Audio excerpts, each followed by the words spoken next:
umaga po si Pilat. Kasama ko dito si Chief PNP General Natates and si Head ng CIDG si General Morico. Dito po kami para bigyan ng clarity ang voluntary surrender ni former Senator Ramon Bong Revilla. Nag-surrender po siya kagabi between 8 and 10 p.m. Nasa Facebook Live pa yun, so nakikita niyo naman. He was duly processed. He was read his rights. He was made to go through the entire process kung paano tanggap ng isang voluntary surrender. So ngayon, pagkatapos ng lahat ng bagay na to, inayos namin na lahat ng firearms licenses niya. Pinasurrender namin ng mga long firearms dito sa Camp Crame. And we are now ready to bring him to the Sandigan Bayan kung saan sila ang magdidesisyon kung saan siya ititipid. Wala na po sa kamay namin yan. But safe to say, dito po sa Camp Crame ay isasara na namin yung custodial unit dahil doon nilalagay ang bagong headquarters ng itong building na to. May gagawa ng bagong headquarters. So yun ang napiling site. So it's about to be condemned. And so bahala na ang Sandigan kung saan siya ilalagay. Any questions? Lea Ilagan. Dadagdag ko pa. Out of the 6 other accused, 5 ang nasa custody na ng pinagaling sa DPWH. Isa na lang ang malapit na namin mahuli. Alam na namin kung nasaan siya. So, ayun. Okay. Questions? Lea Ilagan from UNTV. Good morning, Secretary. Sir, ano pong mga proseso pagkatapos sumuko kagabi? Ano po yung mga pinagdaan ng proseso ni... Ay, yung normal, yung medical check-up, yung picture rin siya, yung height niya, profile, yung mugshot, lahat yan. Kinuha ang fingerprints niya, then the normal process na ginagawa sa lahat ng mga detainees. Sir, bakit po kinailangang isurrender yung kanyang mga baril? Kasi he is no longer entitled to own and operate the firearm. Kasi dalawa yan eh. License to own and possess, tas yung license for the firearm. Since he will be detained, he will no longer be able to be in possession of those firearms. Kung di niya surrender kasi yan, in danger siya sa mga raids sa loose firearms. Kasi ang re-registration personal yan eh, hindi niya rin magagawa yun. So it's better na i-surrender niya na yung mga firearms niya. Sir, sino po yung isa na lang na malapit ng mahuli? Ang isa na dito.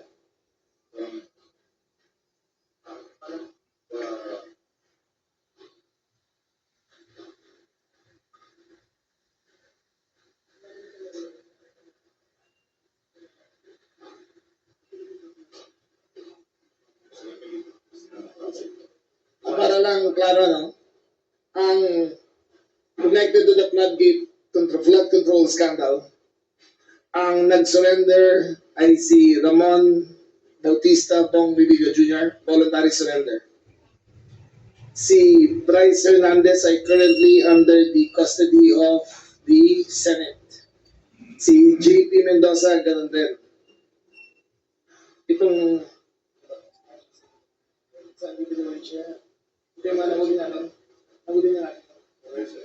Okay. Ang nag-surrender o nahuli na rin ay si RJ Salvador Dumasig, Emilita Capistrano Watt as in J-U-A-T, Cristina May Del Rosario Pineda, nahuli siya sa May Sagada. Tuwag lang siyang tumakas at nahuli siya. At isa na lang ang natitira si Juanito Coronel Mendoza. Malapit na rin natin matrack at makukuha. Sir, last question na lang po. Dahil... Si Watt na lang pala naiwan. Yung Juanito Coronel nahuli lang. Ay, yung Watt na lang pala naiwan. Sir, dahil sinabi nyo na parang hindi na maaari doon sa custodial facility, ibig sabihin hindi na ito magiging kasama sa magiging option ng korte. Hindi na pwede. Mr. Alfred Dalizon from People's Journal. Yes, sir. Sir, morning. Sir, napakatagal na yung palaging custodial center. Pinagkukulungan ng mga ex-presidents, senators, mga generals. What made you decide na this time It's not my decision, it's up for demolition.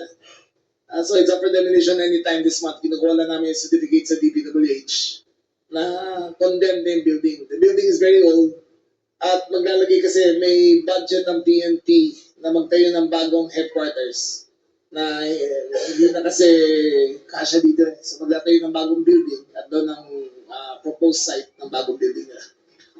Sir, last question, sir. Paano po nag-surrender si ex-senator? Siya mismo pumunta rito on his own. Voluntary surrender yun sa kanya. Mr. June Veneracion of GMA. Sir, paano nag-arrive yung decision na sumurrender siya at ano ang naging arrangement nung sinabi niyang susuko siya voluntarily? Tumawag siya sa akin kahapon nung lumabas yung electronic warrant. At sabi ko, best na mag-surrender ka na. At tinanggap naman siya rito sa CIDG. Doon siya nag-voluntary surrender. Siya po mismo yung tumawag sa inyo, wala pong intermediary. Wala na. For the record, matagal kami magkasama ni Senator Bong sa Cavite. Ang anak niya ay naging vice governor ko. Ang anak niya ngayon ay vice governor ng pamangkin ko. We've been lifelong friends ever since the 1980s. Matagal na kami magkaibigan. But duty calls, there are no exceptions to the rule. Pag sinabi ng sandigan to arrest him, I advise him to, ang best ko na magawa is advise him to surrender peacefully. Sigurado dyan, sir, may mga mag-iisip, malaking tao, baka special treatment ito. How would you respond? Special treatment? Oo. Well, number one, ang sandigan na magdedesisyon kung saan siya ilalagay. So, dati kasi dito, nakita niyo naman, may special treatment. So, yung available facilities ay sinabit na namin sa sandigan. So, I assure you, walang magiging special treatment doon. Third Ann Malonzo of Sunstar. Good morning, sir. Sir, ilan po yung firearms na isinuko ni Senator? Parang 20 firearms. It includes long firearms and short Yes. firearms na rin. Basta lahat, sir. Not yun. Yun lang yung meron siya na Yes. I think 7 long firearms and 14 short. thing, sir. Kanina may sinabi kayo, may nagtangkang tumakas dyan. Hindi, dito, yung isa na sino man huli natin sa Boracay? Yung Christina May Pineda, nahuli sa Sagada. Sa Sagada siya nahuli. Ano, sir? Nagbabiyahe po siya Nagbabiyahe that siya. time? Nagbabiyahe siya, tapos na-checkpoint siya. Tapos nahuli siya. Thank you, sir. Edniel Parosa of DCRH. Check, nung nakausap ni Chief, si Senator Bong, pwede bang mabigyan kami, sir, ng story? Araw tumatakbo, siguro thought process niya, bakit nagtiwala siya na sumuko sa Philippine National Police? Oo rin naman, magsusuko ko basta may warrant of arrest ako eh. Kasi katulad kay Ato nga, basta magkapersahan ng arrest, hindi mo na alam kung ano mangyayari. Tingnan nyo to, he has 20 firearms, diba? Voluntary siya nag-surrender. Si Ato nga, he has 6 firearms. Kinancel namin. Kasi he's, fugitive siya eh, diba? So kay Ato nga, we will deal with him as armed and dangerous. Kay Senator Bong, I advise him pumunta na rito para matapos na ang bigat, walang untoward incidents happen. Ano mangyayari? Sir, meron kaya siyang siguro request or gustong arrangement? Kaya siya... Wala naman. Siyempre, I cannot, he seemed, malungkot siya eh. Diba? Pero ang sabi ko na lang, we'll do the best we can. Ako personally, maghahatid sa kanya papuntang sa Digat Bayan. At ako, pagdating doon, i-hand over ko na siya sa officer of the court. Sila na ang bahala. Sir, another matter. Bago itong warrant na ito, may isa pang dating warrant sa flood control scandal. Anong update, sir, dun sa mga inaarap natin? Kasi parang ang tagal na may surrender feelers nung nasa mga SunWest Executive. Yung isa nasa Amerika, malapit na namin makuha. Yung isa nasa New Zealand, na-locate na rin namin. So, pag-cancel ng passport nila, ang Homeland Security nang habol sa kanila. Ilan pa sila, sir? Yung maliban kay dating Congressman, Sir Saldico? Parang dalawang executives ang doon sa, isa sa Amerika, isa sa New Zealand. May mga at-large pa rin dito, sir, di ba? Na nasa bansa?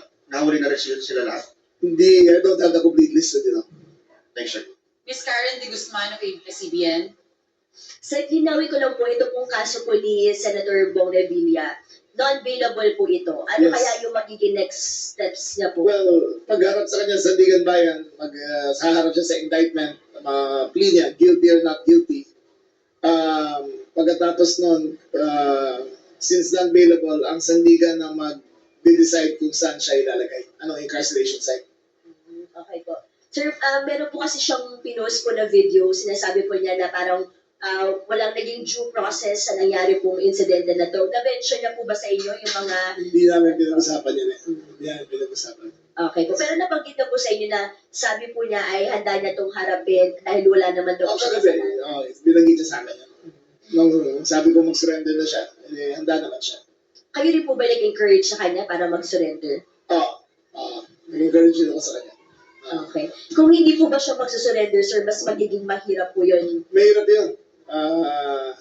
Actually, mas madali. Kasi alam ko naman lahat ng pupuntahan niya eh. Di ba? So, pero since ito, mas mahirap kasi persahan yun eh. Di ba? Ito voluntary, kaya emotionally and physically, mas madali para sa lahat. Yung last na lang po na natin, co-accused, saan na po yung... May leads na po ba tayo kung nasaan? Meron na, pero di ba namin sabihin sa inyo, pero may leads na kung nasaan siya. Okay po, thank you po. Mr. Jason Sigales, Inquirer. Good morning, sir. Possibly po no, sa Bayatas Jail po, kung sakali man sir, si Sen Revilla po, no? Kung saan man po ipadala sir ng Sandigan Bayan si ex-senator, ano pong garantisado po natin na since big name po siya, may guarantee po ba tayo of safety po sa kanya na wala pong gang violence makaka-inflict po sa kanya? Ayun ang kine-consider talaga namin, yung gang violence. Kasi iisipin niyo rin yung mga nakakulong doon, di ba? General population na yun eh. So we will take all precautions necessary to ensure his safety during the process of his trial. But he will be with the general population. So far, depende yan sa order ng Sandigan. Hintayin natin. Mark Macalalan of DCWB. Hey sir, good morning. Kamustahin ko lang sir yung overnight stay niya sa CIDG and kamusta yung medical examination na ginawa sa kanya? Siguro si General Moricot. Sir, just like any other prisoner or detention prisoner, he was treated the same. At alam naman po ni Senator Bong na we have observed the police operational procedure when it comes to dealing with Kadalasan kasi sir yung mga nakukulong na mga high profile, meron silang mga iniinda, wala bang health condition na nabanggit si ex-Senator Revilla sa CIDG? si Senator Bong, sir, is alam mo naman, action star si sir, kaya very fit po siya, kagaya ni SIMG. So nothing to worry about his health. No, just to say, simply, he was found to be in good physical shape and capable of undergoing trial. So sir, in good health condition po siya. Very good health condition. He is 59 and he is as healthy as a 59-year-old could be. Even healthier. Oo. Kasi sir, previously, di ba, meron siyang injury. Dati ba yun? That was 4 years ago? 3 years ago, nung na-injure siya nung shooting, Achilles tear siya. Pero matagal na yun eh. He's been working out. Nakikita ko sa labang nag-jogging pa minsan eh. So he's in good physical shape. Thank you, sir. Marlene Pajernos of DZMM. Hi sir, clarify ko lang po yung dun sa isa pong at-large na si Emelita Julian. Sir, meron na bang... Sino? Yung at-large po na isa pa, Ah. Julian po. Meron na pa sir surrender feelers po? Sorry sir, Juan, sir. What are you... May surrender feelers na po ba tayo? Sir? Wala pa. Pero alam na namin kung nasaan siya. Tapos sir, parang nasa Pilipinas po siya sir, hindi pa naman siya nakakalabas ng bansa. Hindi dito pa siya. Okay sir. Last na lang sir, yung kay Cristina Del Rosario, arrested by CID. Si PNP. Yung Cristina May Del Rosario Pineda. She was arrested at the checkpoint near Sagada. Siya po yung pumunta patakas sana. Hindi patakas, patago. Patago sana. Ah. Hindi pa naman nahuhuli kaya hindi pa natatakas yun. So, patago pa lang. Ah.